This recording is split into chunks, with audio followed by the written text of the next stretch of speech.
प्यारे दोस्तों, आप देख रहे हैं द्वितीय सावधि परीक्षा यानी टर्म 2 के लिए सामाजिक विज्ञान का सेट नंबर 2। इससे पहले आपका सेट नंबर 1 सारे सब्जेक्ट कंप्लीट करा दिए गए हैं। ध्यान रखना है, सेट नंबर 2 देख रहे हैं। तो चलिए इसका क्वेश्चन के आंसर जो भी बनेंगे वो देखते हैं। प्रथम विश्व युद्ध, आपको मैं बता दूं कि आपके जो मॉडल पेपर्स हैं इसमें से 70 to 80% क्वेश्चंस आपको एग्जाम में पूरे के पूरे ज्यों के त्यों देखने को मिलेंगे। और ध्यान रखना है आपको। तो यहाँ पर जो है, प्रथम विश्व युद्ध के बाद विश्व को किस संकट का सामना करना पड़ा था? तो प्रथम विश्व युद्ध के बाद विश्व के प्रत्येक देश को महान आर्थिक क्षति का सामना करना पड़ा था, ठीक है ना? तो विश्व को प्रथम विश्व युद्ध के बाद विश्व को, विश्व मतलब सब, प्रत्येक देश सबको ही आ गया था, सभी को बहुत बड़ी हानि हुई थी, हमारा भी देश था उसमें, ठीक है?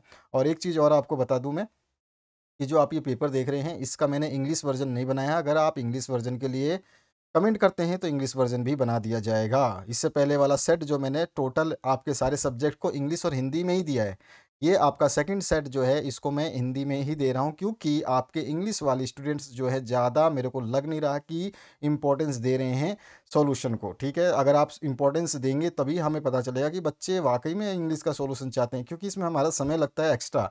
इसी क्वेश्चन को हिंदी में लिखना, फिर इसी क्वेश्चन को इंग्लिश में लिखना, समय लगता है, ठीक है? तो पहला यहाँ पे जो क्वेश्चन है आपका कंप्लीट हो गया। जाबर कौन होते थे, उनका कार्य क्या होता था? तो ये बहुत ही सिंपल है। जाबर कोई पुराना विश्वस्त कर्मचारी होता था। वह अपने गांव से लोगों को लाता था और उन्हें शहर में बसने के लिए सहायता करता था। जॉबर जो है ना, जॉब जो पहले से जॉब करते हैं उनको जॉबर कहा जाता है। जैसे मैं जॉब कर रहा हूँ कहीं, तो कोई बोल देगा कि भाई ये जॉबर है, ठीक है, इस तरह से। तो इनका यही काम था, इससे ज़्यादा इसमें लिखने की आवश्यकता नहीं है। नेक्स्ट जो क्वेश्चन है आपका, जीवाश्म ऊर्जा के उदाहरण आपको बताना है। तो कोयला, पेट्रोलियम, प्राकृतिक गैस, ये सारे के सारे क्या हैं? जीवाश्म ऊर्जा के उदाहरण हैं। अगला क्वेश्चन है, किसी दो राष्ट्रीय राजनीतिक दल का नाम आपको बताना है। तो भाजपा यानी बीजेपी जो है, ये आपकी बहुत बड़ी पार्टी है, और भारतीय राष्ट्रीय कांग्रेस पार्टी भी आपकी बहुत बड़ी पार्टी है। दोनों नाम आप जानते हैं, विश्वविख्यात है ये दोनों नाम, पूरे हिंदुस्तान के अलावा बाहर भी जाने जाते हैं। जैसे आम आदमी पार्टी को नहीं जानते होंगे, क्योंकि आपको पता है 2014 में उसका शिलान्यास हुआ था, और केजरीवाल सरकार जो है उसका कर्ता धर्ता है। और 5 नंबर जो क्वेश्चन है, राजनीतिक दलों के समक्ष वंशवाद की चुनौती क्या है? तो राजनीतिक दलों के अधिकतर नेता राजनीति में ऊंचे ऊंचे पदों पर अपने करीबी रिश्तेदारों और नज़दीकी सदस्यों को स्थान देते हैं, जिसके कारण कई बार अनुभवहीन लोग ऊंचे पदों तक पहुंच जाते हैं। इसी को हम बोलते हैं राजनीतिक दलों के समक्ष वंशवाद की चुनौती, ठीक है ना? मतलब उन्हीं के आदमी जो है, अब मान लो बना दिया उसको हमने क्रिकेट कैप्टन, मान लो सरकार की बात नहीं कर रहा मैं, एग्जांपल दे रहा हूँ। मैंने क्रिकेट कैप्टन बना दिया किसी को, उसको क्रिकेट के बारे में नहीं पता, तो उसको कैप्टन बनाने का मतलब ही नहीं उठता था ना। तो ये क्या करते हैं कि मेरा भाई है, मेरी भतीजी है, मेरा भाई बहन है, ये है वो है करके, ये अपने रिश्तेदारों को, उसके चाचा का भतीजा है, उसके बेटा का भतीजा, इस तरह से अपने अगल बगल में उन्हीं को बैठाते हैं, ठीक है? यहाँ पर है आपका, वाणिज्य बैंक से क्या तात्पर्य है? तो वाणिज्य बैंक उन बैंकों को कहते हैं जो लोगों से धन जमा लेती हैं और व्यवसाय के लिए ऋण भी देती हैं, ठीक है? इसके बाद आते हैं, वैश्वीकरण क्या है? तो विश्व के विभिन्न देशों के बीच अर्थव्यवस्था के परस्पर जुड़ाव को वैश्वीकरण कहते हैं। इसका डेफिनेशन और भी बड़ा हो सकता है, ठीक है? तो यहाँ पे ध्यान रखना है, वैश्वीकरण जो है विश्व के विभिन्न देशों के बीच अर्थव्यवस्था के परस्पर जुड़ाव को वैश्वीकरण कहते हैं। और वैश्वीकरण से तात्पर्य ये, यहाँ पे पूछा नहीं है कि तात्पर्य क्या है, तात्पर्य होता तो 3-4 लाइनें हम लिखते हैं, ठीक है? यहाँ पे क्या है तो सिंपल बता देना है। इसके बाद में नेक्स्ट जो है, लघु उत्तरीय प्रश्न, किन्हीं 5 प्रश्नों के उत्तर देने हैं।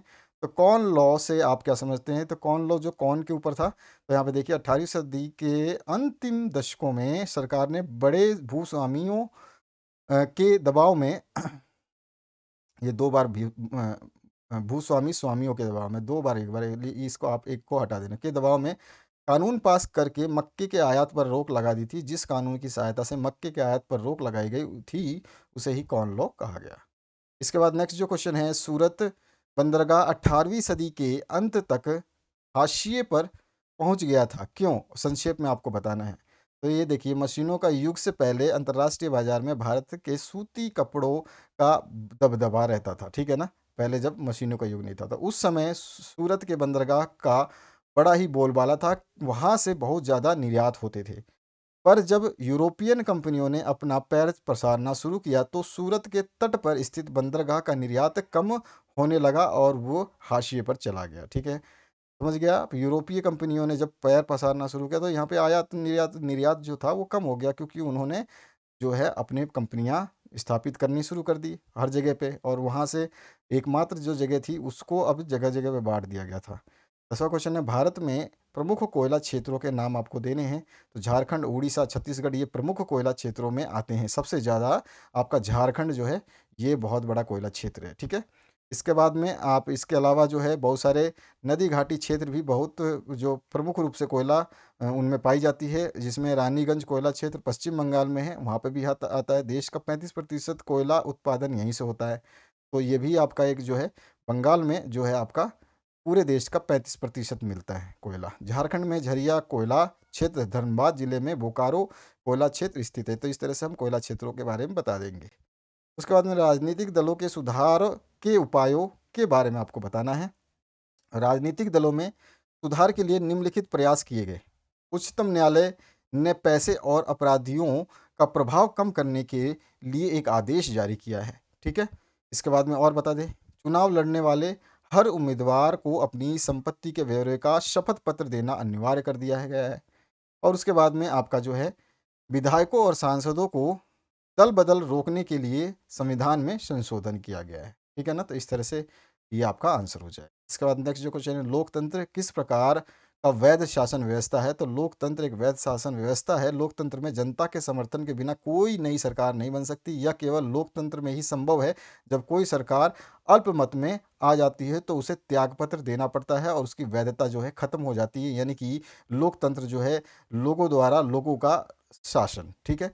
इसके बाद में नेक्स्ट जो क्वेश्चन है, विकास में ऋण की भूमिका का विश्लेषण कीजिए। तो विकास में ऋण की बहुत ही महत्वपूर्ण भूमिका होती है। कोई व्यक्ति ऋण लेकर नया कारोबार शुरू कर सकता है, नया उद्योग लगा सकता है या वस्तुओं का व्यापार कर सकता है, जिससे इस उसकी आय में वृद्धि होगी और उसका जीवन स्तर सुधरेगा। और उसके आय में वृद्धि का मतलब है देश का व्यापार और देश का विकास भी होना। तो अतः देश के विकास के लिए बहुत जरूरी ये महत्वपूर्ण भूमिका जो है निभाता है। ठीक है? विकास में ऋण की क्या महत्वपूर्ण भूमिका है? तो पूरे देश में भी ये जो है एक तरह से विकास का ही काम करता है। अगला जो क्वेश्चन है, ऋण की शर्तों का उल्लेख करें। तो रिंग लिख दिया यहाँ पे। ऋण के लिए निम्नलिखित शर्तें होती हैं। ऋण लेने वालों को बैंक को अपनी आय का प्रमाण पत्र देना पड़ता है। मान लो आप पैसे ले रहे हो और फिर आप दोगे कैसे जब आप पैसे कमाते नहीं हो? तो उनको आय को दिखाना पड़ता है। सिक्योरिटी के रूप में बैंक कुछ जमा करना बैंक को कुछ जमा करना पड़ता है। बैंक में कुछ जमा करना पड़ता है। क्यों? क्योंकि मान लो आज के दिन आपने पैसे लिए और दूसरे दिन आप गायब हो गए। ठीक है? तो उसके एवज में बैंक के पास क्या रहेगा? तो वो जमा ले लेता है। ऋण के लेने के लिए गारंटर का होना आवश्यक है। इस बार अभी ये प्रावधान बहुत सालों से अभी लागू किया गया, पहले नहीं था। अभी गारंटर मांगते हैं। पहले से भी था लेकिन इतना नहीं था, लेकिन अभी बहुत ज़्यादा हो गया कि गारंटर दो भैया, कि तुम अगर नहीं भी दे पाओ तो जवाबदारी कौन लेगा इसकी। उसके बाद नेक्स्ट जो क्वेश्चन है, खाद्य उपलब्धता पर तकनीक के प्रभाव को दर्शाने के लिए इतिहास से दो उदाहरण दे। तो दो उदाहरण आपको देने हैं। तो पहला उदाहरण हो जाएगा खाद्य पर। यातायात और परिवहन सुधारों में काफ़ी सुधार किया गया। तेज चलने वाली रेलगाड़ियां बनाई गई और बोगियों का भार भी कम किया गया, जिससे किसी भी उत्पाद को खेतों से दूर दूर के बाजारों में कम लागत पर ही आसानी से पहुंचाया जा सके। ठीक है? और 1870 के दशक तक अमेरिका से यूरोप को मांस का निर्यात नहीं किया जाता था, क्योंकि उस वक्त मांस का निर्यात करने के लिए उचित तकनीक नहीं थी। अब नई तकनीक के आने पर जो है स्थिति बदल गई और पानी के जहाज़ों में रेफ्रिजरेशन की तकनीक स्थापित की गई। यानी रेफ्रिजरेशन मतलब आपका फ्रिज, जिससे जल्द ही खराब होने वाली चीज़ें जो है लंबी यात्रा पर ले जाया जा सकता था। ठीक है? अब इसके बाद नेक्स्ट है, लोकतंत्र में राजनीतिक दलों की विभिन्न भूमिकाओं का आपको वर्णन करना है। बहुत सारी भूमिकाएं हैं, आप कितनी भी लिख सकते हो। तो राजनीतिक दल चुनाव लड़ते हैं। यह कोशिश करते हैं कि चुनाव में उनके उम्मीदवार की ही जीत हो। ये राजनीतिक दल जो है देश में व्याप्त समस्याओं को जनता के सामने रख करके जनता में जागरूकता पैदा करते हैं और उनका वोट हासिल करने के लिए। राजनीतिक दल देश के कानून निर्माण में महत्वपूर्ण भूमिका अदा करते हैं और राजनीतिक दल मतदाताओं के समक्ष अपनी छवि अच्छी बनाने के लिए जनता की सुख सुविधा के लिए विभिन्न कार्य करते हैं। सेवा करेंगे तभी जाके उनको फल मिलेगा, यानी कि वोट मिलेंगे। राजनीतिक दल चुनाव लड़ाकर सरकार गठित करते हैं। चुनाव में हारने वाले दल विपक्ष की भूमिका अदा करते हैं। इस प्रकार वे सरकार पर अंकुश रखते हैं। यानी कि अगर कोई विपक्ष नहीं होगा तो पक्ष तो मेरा ही रहेगा, मतलब मैं ही राजा, मैं ही मंत्री, मैं ही स्वामी, सब कुछ मैं ही हो जाऊँगा, तो इसलिए विपक्ष होना भी ज़रूरी है। राजनीतिक दल जनता को अपने भाषणों के माध्यम से सरकार की नीतियों से परिचित कराते हैं, जिससे जनता को राजनीतिक शिक्षा प्राप्त होती है, ठीक है? अपने जो है सरकार को क्या करते हैं, ये राजनीतिक दल जनता के को भाषणों के माध्यम से जो है सारी चीज़ें बताते हैं कि उसने क्या किया, उसने क्या किया, नहीं तो आपको क्या पता चलेगा कि कौन क्या कर रहा है। और सरकारी दल कल्याणकारी योजनाओं को जनता तक पहुंचाने का कार्य करते हैं। राजनीतिक दल मतदाताओं के विभिन्न समक्ष विभिन्न नीतियों और कार्यक्रम को रखते हैं, जिनमें से जनता अपनी पसंद का चुनाव करती है। 17वां क्वेश्चन जो है इसमें पूछा गया, दूसरे देशों में किस प्रकार बहुराष्ट्रीय कंपनियां किस प्रकार उत्पादन या उत्पादन पर नियंत्रण स्थापित कर पाई, ठीक है? तो यहाँ पर बताना है हमें, यहाँ कई बार किस प्रकार लिख दिया, कोई बात नहीं। तो बहुराष्ट्रीय कंपनियां उसी स्थान पर उत्पादन इकाई स्थापित करती है जो बाजार के नज़दीक हो, जहां कम लागत पर कुशल और अकुशल श्रमिक उपलब्ध हों, जहां उत्पादन के अन्य कारकों की उपलब्धता सुनिश्चित हो। यानी कि अगर आप कोई चीज़ खोलते हैं, कोई भी कंपनी, तो आपका रेलवे स्टेशन हमें माल भेजना है कहीं पे, तो हमारा जो है गाड़ी भी ज़्यादा नहीं, मतलब ट्रेवल खर्च नहीं होना चाहिए, तो पास में स्टेशन हो, पास में पोस्टल ऑफिस हो, पास में पानी वानी की सुविधाएं हों, ये सारी चीज़ें भी देखी जाती हैं। साथ साथ में उस आसपास में एरिए में महंगाई ज़्यादा ना हो, गरीब लोग रहते हों, इस टाइप की। और साथ ही बहुराष्ट्रीय कंपनियां सरकारी नीतियों पर भी नज़र रखती हैं जो उनके हितों का देखभाल करती है, ठीक है? बहुराष्ट्रीय कंपनियां इन देशों की स्थानीय कंपनियों के साथ संयुक्त रूप से उत्पादन करती हैं, लेकिन बहुराष्ट्रीय कंपनियों के निवेश का सबसे आम रास्ता स्थानीय कंपनियों को खरीदना और उनके बाद उत्पादन का प्रसार करना होता है। कि जैसे महाराष्ट्र कंपनी आएगी, उसने अपना काम किया, यहाँ पे बढ़िया जम गई, और अड़ोस पड़ोस में कोई कंपनी बिकने वाली है या लग रहा है कि उसकी स्थिति खराब चल रही है, तो उसको खरीद लेंगे अपने नाम से, फिर उसको एक्सपांड कर देंगे और मैक्सिमम प्रोडक्ट्स बनाएंगे। इसके बाद में है विकसित देशों की इस बड़ी बहुराष्ट्रीय कंपनियां छोटे उत्पादों को उत्पादन का ऑर्डर देती हैं, ठीक है? और विकसित देशों की जो बड़ी बहुराष्ट्रीय कंपनियां हैं ना, जो मान लो मैं कार बनाता हूँ, तो कार में अब आता है आपको हैंडल भी लगेगा, सीट भी लगेगी, टायर भी लगेगा, ट्यूब लगेगा, ग्लास लगेगा, साइड मिरर लगेगा, हेडलाइट लगेगी, तो ये सारी चीज़ें एक ही कंपनी नहीं बनाएगी, उसके पास तो फिर बहुत ज़्यादा कर्मचारी और बहुत ज़्यादा मशीनरी, बहुत मतलब तामझाम हो जाएगा, हर चीज़ों पर नज़र रखनी पड़ेगी, इतना आसान नहीं होता। तो वो क्या करेगी, दूसरे दूसरे 10 जगहों से ऑर्डर दे देगी, भैया तू ये हेडलाइट बना दे, तू ये बना दे, तू ये बना दे, तो वो लोग बना बना के ऑर्डर करेंगे, तो आसान हो जाता है फिर, है ना? उसके बाद में आप विकासशील देशों की बड़ी बहुराष्ट्रीय कंपनियां छोटे उत्पादों का, यह हो गया।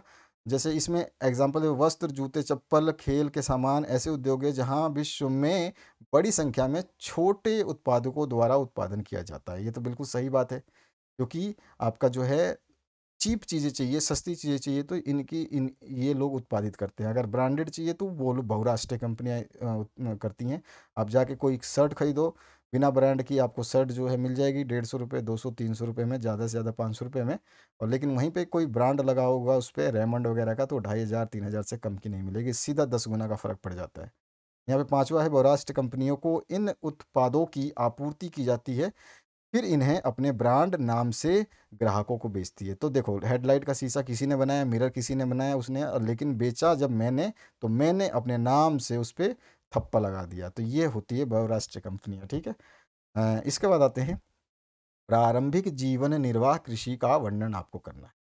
तो जब किसी खेती से केवल इतनी उपज होती है कि उससे परिवार का पेट किसी तरह भर जाए, तो ऐसी खेती को हम प्रारंभिक जीवन निर्वाह कृषि कहते हैं। ये बात समझ में आ गई कि मतलब उसको आप कितना भी खनिज लवण कुछ भी डालो, उतनी भूमि पे उस खेती में केवल आप अपने वर्ष भर का खाने का जुगाड़ कर सकते हो, उसके अलावा बेचने की सोच भी नहीं सकते हो कि भाई ज़्यादा फसल हो गई आज तो मेरे पास, तो मैं बेच दूँ। इस तरह खेती जमीन के छोटे टुकड़ों पर की जाती है। आदिम औजार और परिवार की सहायता से इस तरह की खेती की जाती है। इस प्रकार की खेती मुख्य रूप से मानसून पर जमीन की प्राकृतिक उर्वरकता पर निर्भर करती है। वहाँ पे खाद वाद नहीं डाल सकते, गरीब है तो कहाँ से, खाने के लाले पड़ रहे हैं तो खाद कहाँ से लाएंगे? ऐसी खेती में जलवायु अनुसार फसल का चुनाव किया जाता है। जैसे धान के दिनों में धान रोपा जाता है, तो गेहूं के दिनों में गेहूं ही रोपा जाएगा। उसके बाद में आपका प्रारंभिक जीविका का निर्वाह कृषि को कर्तन दहन खेती भी या कृषि भी कहते हैं, तो ये ध्यान रखना है आपको, इसका दूसरा नाम है, एमसीक्यू बन जाता है। तो इसके लिए सबसे पहले जमीन के किसी छोटे टुकड़े की वनस्पति को नष्ट कर देते हैं जला वला करके, और फिर वनस्पति के जलाने से बनी हुई राख को मिट्टी में मिला दिया जाता है, यानी कि वो एक तरह से उर्वरकता को बढ़ा देती है। उसके बाद फसल जो है उगाई जाती है। किसी भूखंड पर दो चार बार की खेती करते हैं तो उस जमीन का जो उर्वरकता है वो खत्म हो जाती है। उसके बाद में उसको छोड़ दिया जाता है, फिर नए भूखंड की जो है नए भूखंड पे खेती की जाती है, और फिर उसको भी इसी तरह से कराते हैं और फिर छोड़ दिया जाता है। तो इस तरह से हमारा ये गहन कृषि प्रारंभिक जीवन निर्वाह कृषि है, या फिर हम कर्तन दहन कृषि कृषि को उल्लेख कर सकते हैं। और आपका अंतिम प्रश्न जो है मानचित्र कार्य का, इसमें आपको मानचित्र में मैंने सारे पॉइंट्स लिख दिए, पांचों पॉइंट को कहाँ पे क्या चीज़ है। देखो यहाँ पर जो पहला स्थान है, जो यहाँ पे आपको ऑप्शन तो दिए हैं, लेकिन कौन सा चीज़ कहाँ भरना है ये आपको देखना है। तो ये मानचित्र है ना आपका, यहाँ पर जो मैप है, यहाँ पे राजस्थान होता है, ठीक है, ये राजस्थान है। इसके ऊपर में ये हरियाणा है, इधर आपका हिमाचल है, ठीक है, और यहाँ पर आपका उत्तराखंड है, ये हिमाचल है, ये उत्तराखंड है, पंजाब है यहीं पे साइड में बगल में, और यहाँ पर जो है ये वाला आपका जो एरिया दिखा देता हूँ, ये वाला जो है आपका यहाँ पर दिल्ली पड़ जाएगा इस जगह पे, ठीक है, जहाँ पे है।